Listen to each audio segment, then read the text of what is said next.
आज की खबर को देखने से पहले जरा रामायण को याद कर लेते हैं। रामायण वही धारावाहिक जिस धारावाहिक के बाद शायद घरों में सन्नाटा छा जाता था। हर एक व्यक्ति टीवी से टकटकी लगाकर बड़े प्यार से राम और सीता के चित्रण को देखने की कोशिश करता था। उस चित्रण को याद कर लेते हैं जब माता सीता धरती की गोद में चली जाती हैं। लेकिन नजफगढ़ निवासी परेशान न हो, नजफगढ़ के लोगों को इस तरह की समस्याओं का सामना नहीं करना पड़ेगा। वो तो सीधे पाताल लोक में चले जाएंगे। धरती माता की फटने का गुहार नहीं लगाना पड़ेगा। चलते चलते धरती धंस जाएगी और वो नीचे चले जाएंगे, क्योंकि वहां पे आखिर आम आदमी पार्टी के विधायक जो हैं। और अगर लोकसभा की चर्चा कर लें तो पश्चिमी दिल्ली लोकसभा से भारतीय जनता पार्टी के सांसद है प्रवेश साहिब सिंह वर्मा। किसकी गलती है छोड़ दीजिए, क्योंकि नेताओं के पास आरोप प्रत्यारोप के अलावा कोई और चारा नहीं बचा हुआ है। जिससे पूछेंगे दूसरे का विभाग बता देगा। कुछ राजनेता तो राजनीति करने के लिए वहां खड़े भी हो जाएंगे। आखिर राजनीति जो करनी है, कद जो बढ़ाना है, अपने चेहरे को जो चमकाना है। लेकिन सच्चाई तो सिर्फ ये है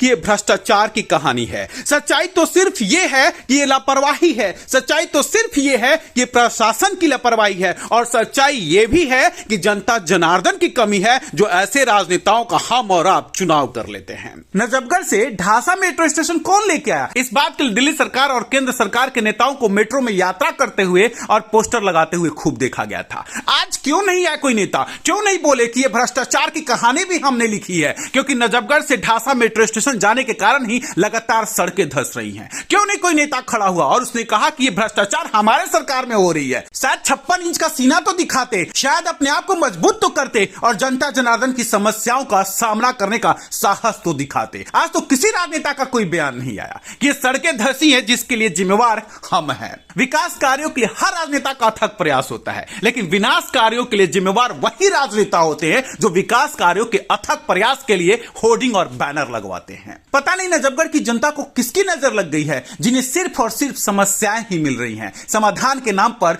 टुच्ची राजनीति हो रही है। आखिर जनता करे भी तो क्या करे, किस पे यकीन करे? शायद एक कहावत नजफगढ़ की जनता के लिए ही बना हुआ है कि तार से गिरे और खजूर पे अटके। किस पर विश्वास करे? केंद्र सरकार में बैठे उस सांसद से जिसे नजफगढ़ की सुध नहीं है, नजफगढ़ की समस्याओं की शायद जानकारी भी नहीं होगी, या फिर दिल्ली सरकार के उस विधायक मंत्री या विधायक से जिन्हें नजफगढ़ आना भी पसंद नहीं है। अगर ये दोनों आएंगे भी तो अपने पार्टी प्रचार के लिए आएंगे। कोई गड्ढे में गिरता है तो गिरे, आखिर वोट जो दिया है उन्होंने ही तो सरकार चुनी है, उन्होंने तो विधायक और सांसद को चुना है। और शायद इसीलिए चुना है क्योंकि उनके विधायक और सांसद ही उन्हें गड्ढे में गिराने का काम कर सकते हैं। जिस विधानसभा ने इन्हें सर आंखों पर बैठाया, उसी विधानसभा को समस्याओं का विधानसभा बनाते जा रही है।